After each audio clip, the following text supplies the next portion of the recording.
해운대 백병원에서는 사흘 만에 70명 넘는 의대 교수들이 사직서를 제출했습니다. 부산대 의대 교수협의회에도 100여 명의 사직서가 모였고 동아대 교수협의회도 금요일까지 사직서를 받습니다. 한편 정부는 증원을 위한 대학별 교원과 시설의 구체적인 수요 조사에 나섰습니다. 최근 부산의 한 건널목에서 중학생이 대형 버스에 치여 숨진 사건과 관련해 사고버스가 우회전 신호를 지키지 않은 것으로 나타났습니다. 지난해 관련법이 개정됐지만 교통 위반 행위는 여전합니다. 정유정 항소심에서 재판부가 다른 범죄에 비해 비난 가능성이 매우 크다며 무기징역을 선고했습니다. 평탄하지 못한 성장 과정을 고려하면 피고인에게 모든 책임을 묻기 힘들다며 생명을 박탈하기보다 영구히 격리해 재범을 막고 평생 속지 않은 마음으로 살길 바란다고 이유를 밝혔습니다.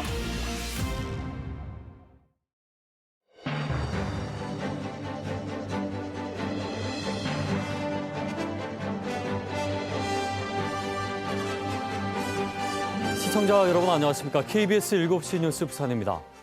22대 총선 공식 선거운동 개시일이 하루 앞으로 다가왔습니다. 오늘 한동훈 국민의힘 비상대책위원장은 국회를 세종시로 완전 이전하겠다는 공약을 발표했습니다. 국회로 인해 이뤄지고 있는 서울의 개발 제한도 풀 것이라고 밝혔는데 충청권과 서울의 표심을 동시에 잡기 위한 전략으로 풀이됩니다. 첫 소식 김유대 기자의 보도입니다.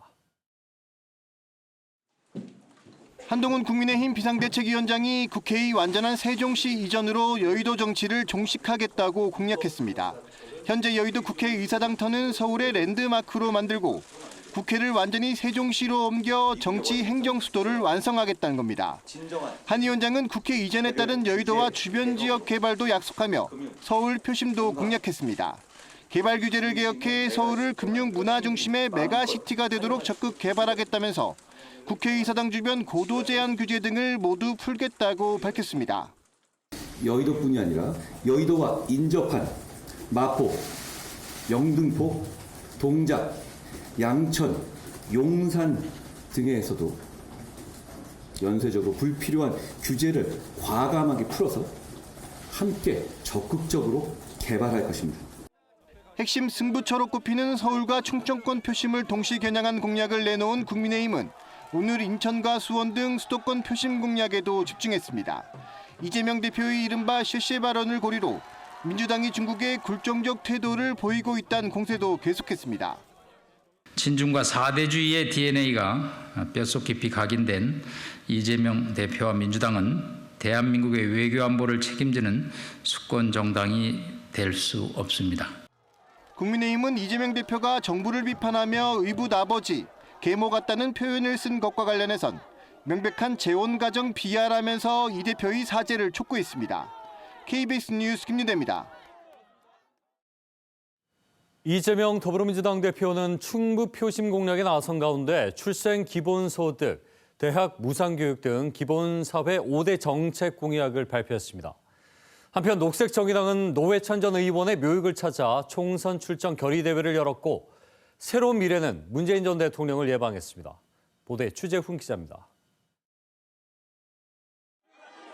충북 충주, 제천, 청주 표심 공략에 나선 이재명 대표. 충주에서 열린 비전정책 선언식에서 출생 기본소득 등이 포함된 기본사회 5대 정책 공약을 발표했습니다. 출생 기본소득으로 부모의 양육 부담을 덜고 성인이 된 자녀의 자립을 위한 기반을 마련하겠습니다. 현재 8세까지 지급되는 아동수당을 확대해서 8세부터 17세가 끝날 때까지 자녀 1인당 월 20만 원씩을 지급하겠습니다. 국립대와 전문대를 전액 무상으로 4년제 사립대를 반값 등록금으로 다닐 수 있게 해 교육 기본권도 보장하겠다고 했습니다. 이외에도 월세 1만 원의 임대주택 확대와 100만 호 규모의 주거복합 플랫폼 조성을 뼈대로 한 기본주택 공급, 간병비 건강보험 적용, 바우처 형태의 어르신 하루 한 끼 식사 지원 등을 공약했습니다. 이 대표는 우리의 경제력과 국가 역량이 국민들의 기본적인 삶을 보장할 정도는 됐다며 탈락자를 구제하는 소극적 복지에서 탈락하지 않는 적극적 복지로 나아가야 한다고 강조했습니다. 녹색정의당은 오늘 오전 노회찬 전 의원 묘역 앞에서 총선 출정 결의대회를 열었습니다.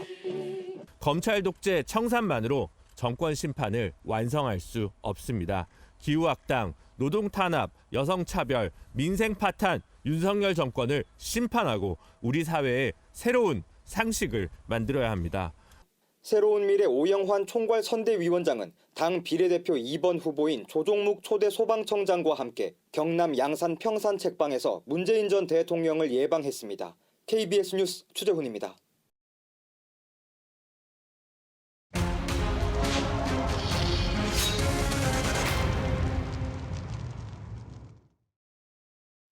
자, 이번 총선 후보들의 공약을 비교 분석하는 기획보도 공약마수K.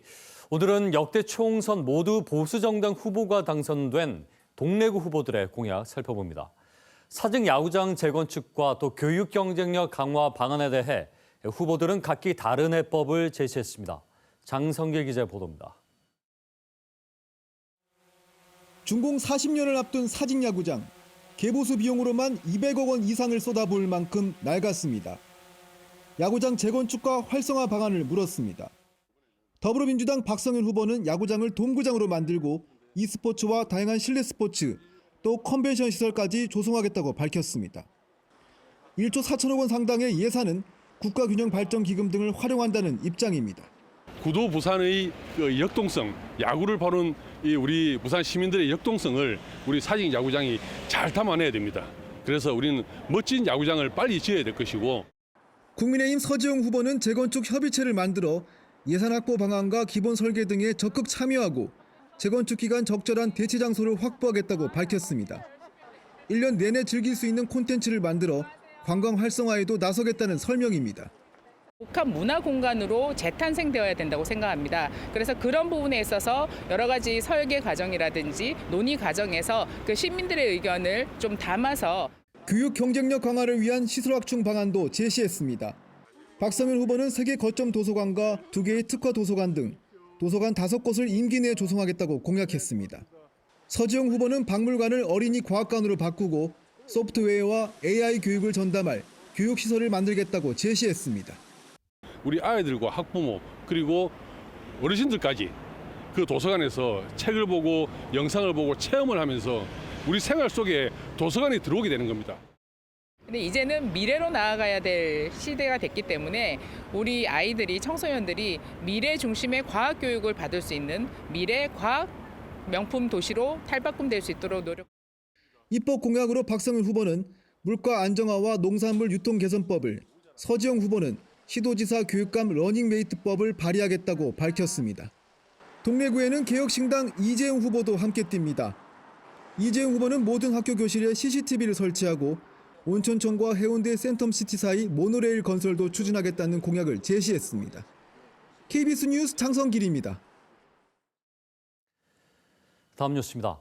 정부와 의료계 강대강 대치가 계속되는 가운데 정부는 의대 증원 후속 조치에 속도를 내는 한편 강경 대응을 예고한 의료계의 법적 조치를 시사했습니다.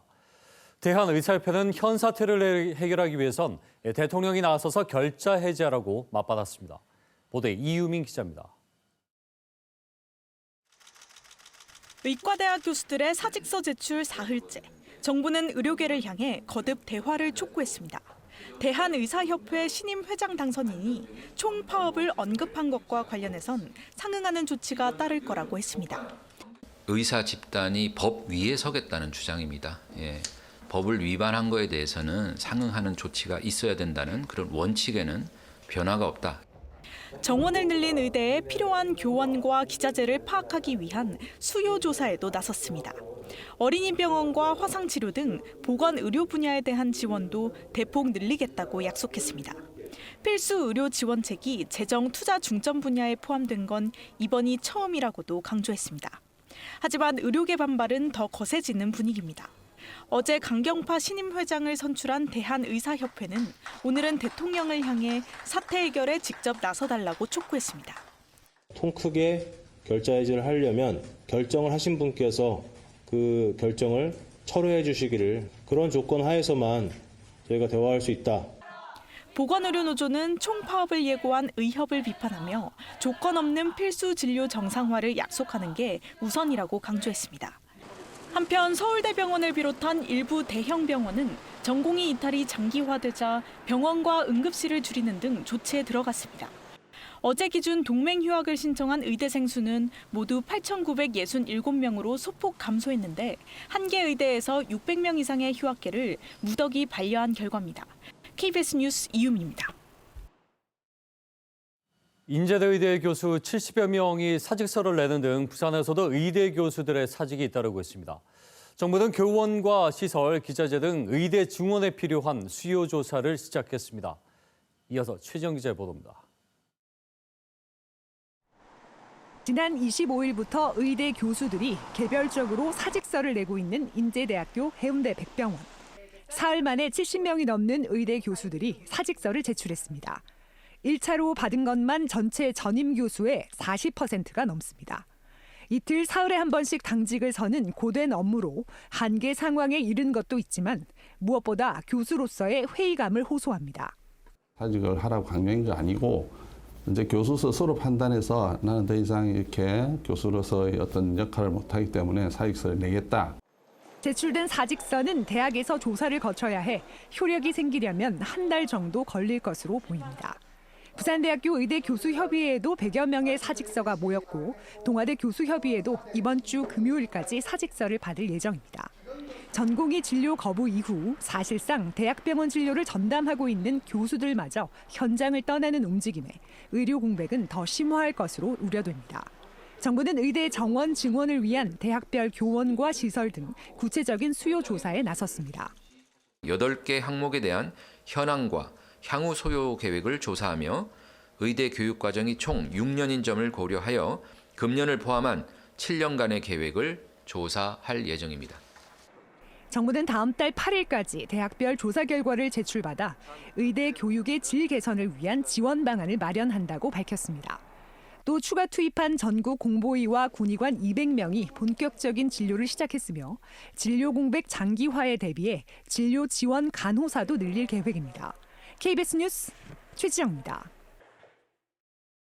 다음 소식입니다. 검찰이 북한 재개발 내 생활형 숙박시설 인허가 과정 비리 의혹에 대한 수사에 착수하고 부산 항만공사 등에 대한 압수수색을 전격 실시했습니다.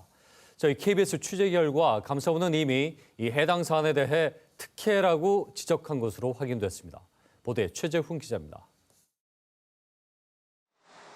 북한 재개발 상업 업무지구 D-3구역에 건설 중인 지하 5층, 지상 59층 규모의 생활형 숙박시설입니다. 부산지검은 2018년 부산항만공사가 사업 시행자의 토지를 매각하는 과정에 비리 의혹이 있는 것으로 보고 어제 압수수색을 실시했습니다. 대상은 부산항만공사 재생사업추진단과 해양수산부 북항통합개발추진단 두 곳입니다. 감사원도 이 사건과 관련해 지난해 부산항만공사 관계자와 토지 매각 사업 제안 공모 심사위원들을 불러 조사한 것으로 확인됐습니다. 감사원은 공모 당시 사업 제안서에는 가점이 높은 해외 유명 호텔을 유치하겠다고 제안했지만 사업자 지정 때는 생활형 숙박시설로 바꾼 것은 명백히 특혜라고 지적한 사실도 확인됐습니다. KBS가 입수한 2018년 사업시행 컨소시엄이 제출한 사업 제안서를 보면 특급 호텔 브랜드 유치라는 제목과 함께 구체적인 호텔 상표까지 기입했습니다. 하지만 사업자 지정 이후 개발 계획은 91% 생활형 숙박시설로 변경됐고 호텔 유치는 사라졌습니다. 특히 이 생활형 숙박시설 건축 허가는 2020년 4월 오고돈 전 시장이 자진 사퇴하는 날 건축주택국장 정결로 이루어졌다는 점도 의혹으로 제기된 바 있습니다.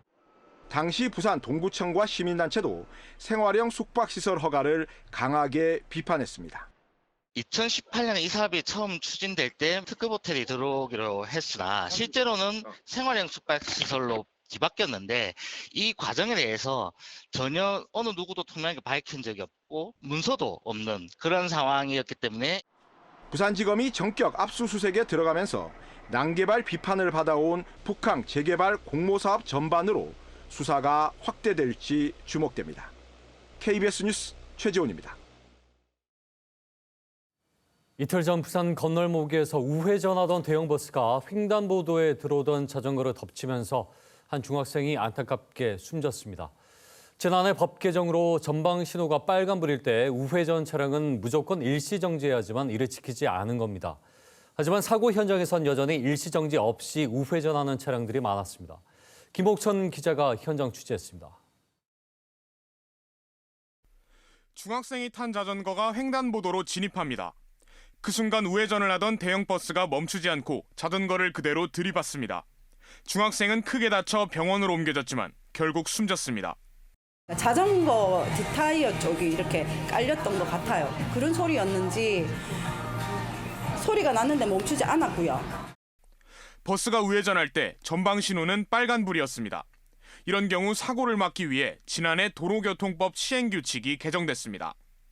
전방에 빨간불이 들어와 있으면 우회전을 하더라도 일시정지하고 좌우를 살펴 서행해야 하지만 대형 버스는 일시정지하지 않고 우회전을 하다 결국 사고로 이어졌습니다. 사고 이틀 뒤 다시 찾은 현장. 언제 사고가 있었냐는 듯 전방 신호가 빨간불이어도 아랑곳하지 않습니다. 차량들이 멈추지 않고 그대로 우회전합니다. 이곳은 주변에 6개 학교가 몰려 있어 등하굣길 학생들로 늘 붐비는 곳입니다. 저희 아이도 항상 학원이나 학교를 갈 때 이 교차로를 이용을 하거든요. 그래서 초등학교 고학년인데도 이런 사고가 일어나다 보니까 학교를 마음 놓고 보내기도 참 그렇고. 사고 현장에는 추모의 발길이 이어지는 가운데 주민들은 교통신호체계 개선을 촉구하는 서명운동을 시작했습니다. KBS 뉴스 김옥천입니다.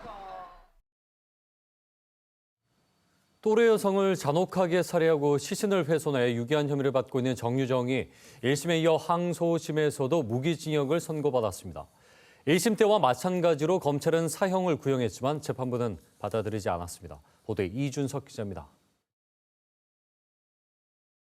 지난해 5월 가해받는 학생인 것처럼 속여 또래 여성을 잔혹하게 살해하고 시신을 유기한 혐의로 재판에 넘겨진 정유정. 1심에서 무기징역을 선고받자 세 사람으로 살 기회를 달라며 항소한 데 이어 항소심 재판부에 40여 차례 반성문까지 내고 선처를 호소해왔습니다. 하지만 오늘 열린 항소심에서도 재판부는 1심과 같이 무기징역을 선고했습니다. 부산고법 형사 2부는 자신과 관련 없는 여성을 살해, 사체를 훼손, 유기하는 가학성과 잔혹성을 보여 다른 범죄에 비해 비난 가능성이 매우 크다면서 유가족도 극형을 탄원하고 있다고 밝혔습니다. 검찰은 1심에 이어 이번에도 가석방이 가능한 무기징역형으로는 영원한 격리가 어렵다며 사형을 구형했지만 받아들여지지 않았습니다. 재판부는 사형은 생명을 박탈하는 냉엄한 형벌로 극히 예외적으로 행해져야 한다고 강조했습니다. 피고인 정유정에게는 처벌 전력이 없고 교화 가능성이 없다고 판단하기 어려워 영구히 격리해 재범을 막고 평생 속죄하는 마음으로 살길 바란다고 했습니다. 정유정은 법정에서 고개를 숙인 채 재판부 선고를 듣고 말없이 법정을 빠져나갔습니다. KBS 뉴스 이준석입니다. 자, 올해 1월 인구 동향 통계가 나왔는데 1월 출생아 수가 통계 작성 이래 역대 최소를 기록했습니다. 16개월째 같은 달 기준 출생아 수가 역대 최저치를 기록하고 있습니다. 보도 이광열 기자입니다. 통계청이 발표한 올해 1월 인구 동향에서 1월 출생아 수는 21,442명을 기록했습니다. 지난해 1월 출생아 수보다 1,788명, 7.7%가 줄었습니다. 1981년 통계 작성 이후 1월 기준 출생아 수로 역대 최저입니다. 1월 출생아 수는 2022년 24,600여 명이었는데 지난해 23,200여 명으로 줄었고 올해는 22,000명도 채 되지 않았습니다. 출생아 수의 같은 달 기준 역대 최소 기록은 지난 2022년 10월 이후 16개월째 이어지고 있습니다. 인구 1000명당 태어난 아이 수를 뜻하는 조출생률도 지난해 1월보다 0.4명 줄어 5명을 기록했습니다. 통계청은 코로나19 확산 기간 혼인 건수가 급감한 것이 1월 출생아 감소에 영향을 미친 것으로 분석했습니다. 지난해 상반기 혼인 건수가 늘었지만 아직 출생아 수 반등으로 이어지지는 않은 것으로 보입니다. 시도별로 보면 출생아 수는 대전과 충북에서 증가했을 뿐 나머지 15개 시도에서는 감소했습니다. 혼인과 이혼 건수는 모두 1년 전 같은 기간보다 늘었습니다. 1월 혼인 건수는 2만여 건으로 1년 전 같은 달보다 11.6%, 이혼 건수는 7,900여 건으로 같은 기간 9.5% 증가했습니다. 1월 사망자 수는 32,490명으로 전년 동월 대비 0.5% 줄었습니다. 사망자 수가 출생아 수보다 많아 올 1월에는 11,000여 명이 자연 감소했습니다. KBS 뉴스 이광열입니다. 예, 다음 소식입니다. 윤석열 대통령이 부담금 제도 전면 개편을 지시한 지 2달 만에 정부가 전체 부담금 90여 개 중 약 3분의 1을 없애거나 감면하겠다고 밝혔습니다. 또 각종 규제 적용을 유예하거나 완화하고 중소기업과 부동산 PF 관련 자금 지원도 늘리겠다고 밝혔습니다. 이 소식 정세배 기자가 보도합니다. 지난 1월 윤석열 대통령은 부담금에 대한 전수조사를 지시했습니다. 재원 조달이 용이하다는 이유로 부담금을 남발해서는 안 됩니다. 그리고 약 2달 만에 대책을 내놨습니다. 총 91개 부담금 가운데 18개 부담금은 폐지, 14개 부담금은 금액을 감면키로 했습니다. 영화관 입장권 부담금 경감이 하루빨리 영화 요금 인하로 이어지고 학교용지 부담금 폐지가 분양가 인하로 바로 이어질 수 있도록 관련 법령도 신속하게 개정하겠습니다. 정부는 기업과 소상공인에 대한 규제도 완화하기로 했습니다. 반도체 산업단지 고도 제한 등 263건의 규제는 2년간 유예합니다. 또 온누리 상품권 사용처를 골목형 상점가로 확대하고 청년과 신혼부부의 행복주택 거주 기간을 4년 늘리기로 했습니다. 고물가 고금리로 어려움을 겪는 중소기업을 위해 총 42조 원을 공급하겠다고도 밝혔습니다. 정책금융기관과 민간은행이 함께 기업들의 수요를 정확히 파악해서 적기에 맞춤형 지원을 해주기 바랍니다. 정부는 부동산 PF 관련 리스크 관리를 위해 보증 금액을 9조 원 늘리고 일시적 어려움을 겪는 정상사업장까지 자금을 지원하겠다고 했습니다. KBS 뉴스 정세배입니다. 지난해 우리나라 주요 기업의 영업이익이 지난 2022년보다 감소했습니다. 삼성전자 또 SK하이닉스 같은 전기 전자대표 기업의 영업 부진 탓이 컸습니다. 보도에 황정호 기자입니다. 지난해 국내 대기업의 영업이익이 지난 2022년보다 26% 줄어든 것으로 나타났습니다. 기업 분석업체 CEO 스코어가 매출 기준 500대 기업 중 25일까지 사업 보고서 등을 낸 264곳을 조사한 결과 전체 매출액은 2,506조 164억 원으로 지난 2022년보다 1.5% 감소한 것으로 집계됐습니다. 영업이익 감소폭은 더 컸습니다. 지난해 영업이익은 104조 7,081억 원으로 2022년보다 25.8% 줄었습니다. 업종별로는 전체 18개 가운데 13개 업종의 영업이익이 떨어진 것으로 나타났습니다. 특히 수출을 주도해온 IT 전기 전자업종의 실적 하락이 두드러졌습니다. 삼성전자의 영업이익은 6조 5,670억 원으로 84.9% 급감했습니다. 삼성전자의 영업이익이 10조 원을 밑돈 것은 글로벌 금융위기가 닥친 2008년 이후 15년 만으로 반도체 부문 누적 적자는 14조 8,795억 원에 달했습니다. 2022년 6조 8,094억 원의 영업 흑자를 냈던 SK하이닉스도 지난해엔 7조 7천여억 원의 적자를 기록했습니다. 또 석유화학 업종의 영업이익도 2022년과 비교해 절반 수준으로 줄어든 것으로 조사됐습니다. KBS 뉴스 황정호입니다. 일본의 한 유명 제약회사에 붉은 누룩 성분이 함유된 건강보조식품을 섭취한 소비자 2명이 사망한 것으로 확인됐습니다. 신장질환으로 병원에 입원하거나 또 건강 이상을 호소하는 소비자도 계속 늘고 있습니다. 제약회사는 해당 제품을 모두 회수했고 일본 정부는 긴급 조사에 들어갔습니다. 도쿄 지종익 특파원의 보도입니다. 일본 고바야시 제약의 붉은 누룩이 함유된 건강보조식품을 섭취한 뒤 사망한 것으로 확인된 소비자가 2명으로 늘었습니다. 제약사 측은 사망자 1명이 해당 식품 35개를 3년 동안 지속적으로 구입해 섭취하던 중 신장질환을 앓다 사망했다고 밝혔습니다. 다른 사망자 1명도 이 제품을 섭취했고 신장에 문제가 생긴 것으로 확인됐습니다. 제약사 측이 마련한 상담 창구엔 건강 이상을 호소하는 상담 건수가 크게 늘고 있습니다. 3,000건 이상의 건강 상담이 있었고 병원에 입원했거나 입원이 필요한 사례도 100건이 넘는다고 밝혔습니다.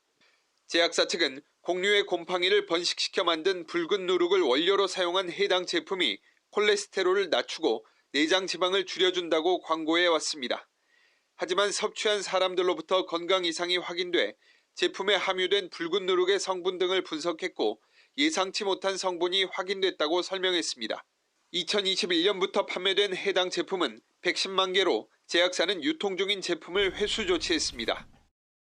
お詫びを申し上げるとともに、ご使用されているお客様におかれましては、直ちに 고바야시 제약의 붉은 누룩을 사들인 곳도 52개사 16톤에 이르고 이 가운데 7톤가량은 건강보조식품의 원료로 쓰였습니다. 타이완의 두 업체도 이 제약사의 붉은 누룩이 들어간 술을 수입했다고 일본 언론은 전했습니다. 일본 정부는 긴급 조사에 나서는 한편 해당 제품들에 유해 성분이 있는 것으로 의심된다며 폐기 조치할 것을 요청했습니다. 도쿄에서 KBS 뉴스 지종익입니다.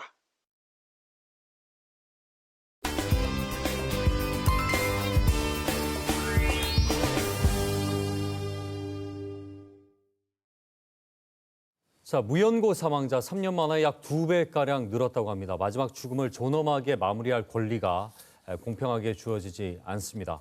공영장례를 기본권 운동으로 정의하고 활동을 이어가고 있는 부산 반빈곤센터 임기현 활동가 저희 스튜디오에 모셨습니다. 예, 어서 오십시오. 반갑습니다. 예, 고독사, 이 무연고사 점점 늘고 있는데 통상적으로는 우리가 고령자로 많이 알고 있는데 꼭 그런 것만은 아니라고요? 예, 지금 현재 보건복지부에서 실태 조사한 결과를 보면 고독사 중에 가장 많은 비중을 차지하는 분들이 연령대가 50대, 60대, 52%에 해당된다고 합니다. 그리고 그 중에서 또 20, 30대가 약 6.3%에서 8.4%로 굉장히 많은 부분을 좀 차지하고 있죠. 그러니까 연령대가 고령자에 해당되는 것만은 아니다라는 부분이고요. 네네. 저희들이 이제 작년 8월경에 사하구에서 부고가 올라왔습니다. 공영장례 부고. 저희들이 부고가 올라오면 제일 관심을 가지는 부분이 고인의 태어난 연도, 그러니까 연령대를 이제 보는 것이죠. 이분은 87년생이셨습니다. 너무나 젊은 분이셨죠. 그러면 이제 40도 안 됐잖아요. 그렇죠. 그럼에도 불구하고 무연고자가 되셔서 돌아가셨는데 지인들이 와서 매우 슬퍼하셨고 저희들이 공영장례를 전혀 모르는 상태여서 안내해드리고 심지어 연고자 지정까지 안내를 해드려서 지하에 봉안되는 것을 또 지상으로 옮길 수 있도록 지금도 좋은 관계를 유지하는 그런 관계로 남아 있습니다. 자, 이게 지금 뭐 수치를 들어보니까 5, 60대가 이렇게 많은 게 참 의외입니다. 더 이제 고령되지 않을까라는 생각도 들었었는데 또 20대가 이렇게 많은 것도 문제고요. 물론 이제 1인 가구가 계속 느니까 이런 문제가 생기는 거 아니겠습니까? 맞습니다. 그래서 공영장례 제도도 꾸준히 논의되고 또 이 공영장례를 기본권 운동으로 정의를 하고 계세요. 이걸 어떤 의미로 좀 저희가 받아들이면 될까요?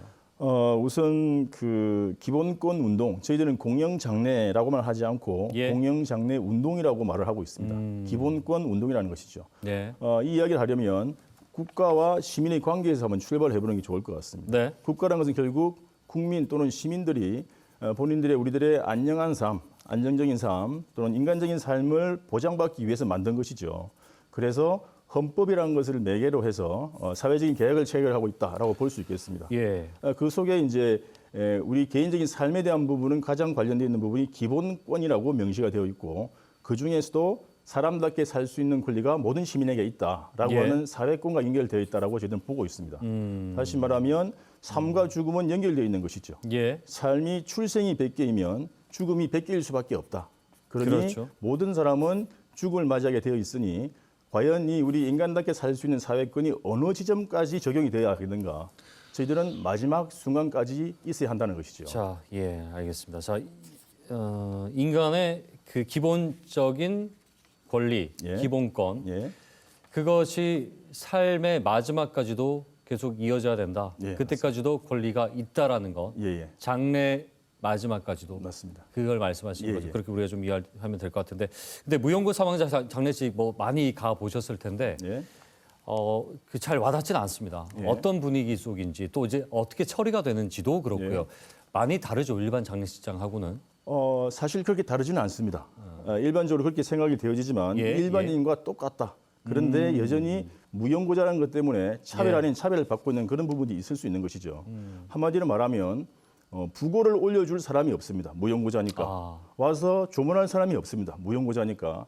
그래서 상주가 이제 장례업체가 대리상주가 되는 것이죠. 물론 일반 시민들이 이웃들이 신청을 해서 장례 주관자가 될 수도 있습니다. 그것이 더 이제 정확한 공영장례 의미인 것이죠. 그래서 현장에 가면 이제 늘 조문객이 없는 상태이다 보니 아무래도 함부로 좀 달해지는 경우가 가끔씩은 있습니다. 심지어 심한 곳에서는 장례 일정이 이미 정해졌음에도 불구하고 마음대로 옮겨버리는 사례도 있었죠. 다른 손님을 받기 위한 것이었습니다. 상주가 있었고 가족이 있었다고 한다면 결코 일어날 수 없는 일이죠.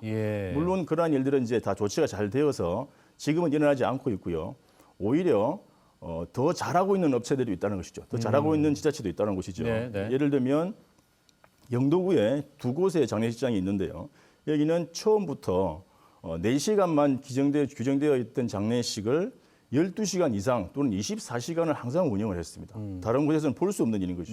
너무 고마워서 감사해서 여쭤보니 정말 순수한 마음에서 어떻게 이런 분을 간단하게 몇 시간으로 그냥 보낼 수가 있냐라고 생각하시면서 정성껏 빈소를 마련해 주셨던 거죠. 그렇군요. 이것은 다름 아닌 가능성이라고 저는 생각을 합니다. 이게 저 지자체의 재량입니까? 그 시간을 확보하는 것은? 재량은 아닙니다. 매뉴얼에 정해져 있습니다. 정해져 있어요. 그러면 만약에 시조례가 있다 하더라도 그렇게 하려면 구조례 마련이 필요한 부분이겠군요. 시조례에 따른 공영장례 지원 매뉴얼이 있어서 그 속에 그 구체적인 내용을 적어 놓습니다. 그렇군요. 이번에 또 개정이 되기도 했죠. 자, 부산시 차원에서 공영장례 사업을 진행을 하고 있는데 그런데 이 시 차원에서 해도 이걸 치르지 못하는 경우가 여전히 있다고 들었어요. 예, 맞습니다. 뭐 어떤 경우입니까? 한마디로 예산 부족이죠. 기존에 장제급여에 80만 원씩 지원하던 장제급여 외에 공영장례로 한 분당 80만 원이 더 추가가 되는데요. 애초에 2023년 400명 기준으로 3억 2천만 원의 예산을 먼저 준비를 했었습니다. 그런데 10월 달이 되니까 갑자기 예산이 부족해진 것이죠. 그 구체적인 데이터를 보면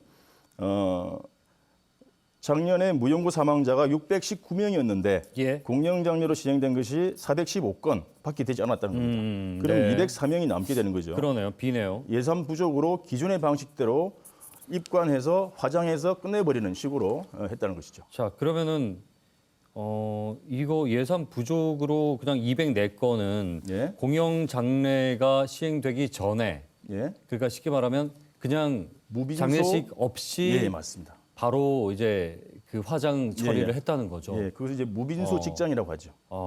그렇군요. 지금 이 조례가 시행된 지 2년 정도 됐잖아요. 어떻습니까? 지금 이 취지를 제대로 살리기 위해서는 방금 예산도 말씀하셨지만 어떤 부분의 변화가 가장 필요하다고 보시는지? 저희들이 그동안에 많은 그 빈소 조문단 활동을 하면서 많은 부분이 바뀌었습니다. 부고란도 만들어졌고 게시한 시간도 정해졌고 또 매뉴얼을 좀 바꾸기도 했고요. 아쉬운 부분도 여전히 있지만 가장 중요한 것은 조례 12조에 있는 공영장례 상담지원센터를 실제로 운영하는 것입니다. 이 모든 업무를 지자체에 담당하는 공무원에게 맡겨놓을 것이 아니라 총괄적으로 하는 컨트롤 타워가 있어야 된다는 것이죠. 그것이 꼭 필요하고요. 또 하나는 지금 현재 각 지자체에서 몇 개의 장례업체와 계약을 진행을 하고 있거든요. 그러니까 아주 많은 개별적으로 이용되고 있는 상황인 거죠. 이것이 통일된 한 개의 업체를 통해서 공식적으로 단일화되는 것이 필요하다. 그래야 좀 안정적인 장례식이 이루어질 수 있다라고 저는 생각을 합니다. 그런 컨트롤 타워를 두는 것까지는 이해가 되는데 업체를 하나만 선정하는 것은 시 안에 별도 기구라든지 상설 어떤 위원을 만들든지 그런 부차적인 절차가 필요한 거 아닙니까? 예를 들면 이제 서울 같은 경우는 훨씬 더 오래 전부터 공영장례 자리를 잡았습니다. 거기서는 서울시 시설공단에서 공영장례를 담당할 장례업체를 입찰을 통해서 한 개 업체를 정합니다. 그러니까 그 공식적으로 입찰 공모를 내서 선정한다는 거죠. 그래서 지금처럼 저희들처럼 모니터링에 나갈 필요가 없습니다. 안정화되어 있거든요. 믿을 수 있다는 거죠. 그렇죠. 그러니까 그때서야 비로소 존엄하게 안전하게 여유 있게 우리가 애도할 수 있는 것이죠. 그러면 지금 하는 방식은 뭐 이미 수의 계약을 해서 진행을 하게 되나요? 각 구청에서 계약을 해서 하는 거죠. 그렇기 때문에 일괄적이거나 또 모니터링을 하지 않았을 경우에 발생할 수 있는 문제들이 좀 있다는 거죠. 한계가 있습니다. 지자체 담당자만의 문제가 아니라고 저는 생각합니다. 그러면 지금 이 공영장례 제도와 관련해서 짧게요. 좀 해외 사례가 좀 궁금한데. 해외 다른 나라에서는 이런 경우에 이제 어떤 식으로 제도를 운영하는지가 궁금합니다. 제가 알고 있기로는 이제 많은 펀딩 네. 후원을 통해서 이 일을 좀 진행한다고 들었습니다. 이건 사회적 공론화 네. 함의가 됐다는 이제 얘기겠죠. 알겠습니다. 예. 자, 마지막으로요. 이 그 장례 조문단이라고 해야 될까요? 이 활동을 계속 하는 걸로 알고 있는데 예. 나도 좀 하고 싶다. 예. 또 봉사를 원하는 분들의 도움도 필요할 것 같아요. 어떻게 예. 하면 되는지 정리해 주시죠. 예, 일단 그 저희 단체 부산 반빈곤 센터를 검색을 하시면 다음 카페가 있습니다. 네. 거기에 저희들이 지금까지 해오던 조문단 활동 계속 하고 있고요. 다음 달 4월 25일부터 공영장례 시민조문단 양성교육 과정을 시작을 합니다. 공지가 될 것이고요. 특히 저희들이 이제 각 구군별로 부고 게시가 올라오면 실시간으로 알 수 있는 코딩 프로그램을 개발을 했습니다. 지금으로서는 다들 홈페이지에 들어가지 않으면 모르는 상황이기 때문에 그래서 저희의 취지에 동의하신다면 함께 조문단 활동을 하시면서 기본권 운동을 하실 수 있으리라 봅니다. 알겠습니다. 조금 전에 필요했던 변화라든지 또 앞으로 생겨날 변화들 조금 더디더라도 하나하나 좀 더 의미가 있는 활동으로 비춰지면 좋겠습니다. 예, 말씀 잘 들었습니다. 고맙습니다. 네, 감사합니다. 네, 부산 반빈곤센터 임기현 활동가와 함께 얘기 나눠봤습니다.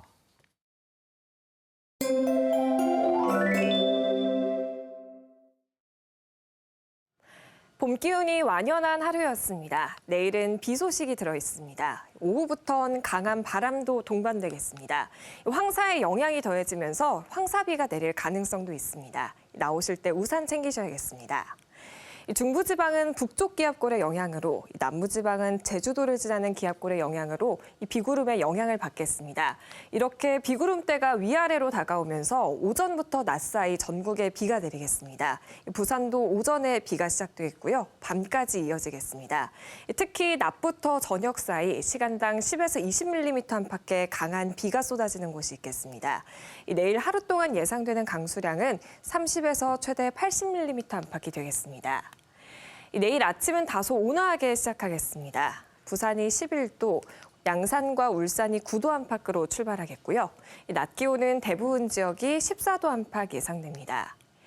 비가 그친 이후 맑은 날들이 이어지겠습니다. 기온도 오름세를 띠겠고요. 주말에는 아침 기온도 두 자릿수까지 올라서겠습니다. 물결은 차차 높아지겠습니다. 풍랑특보도 내려지겠고요. 먼바다에서 최고 3.5m가 예상됩니다. 지금까지 기상정보였습니다. 공부도 놀이도 심지어 인간관계도 휴대전화, 스마트폰 하나로 이루어지는 세상.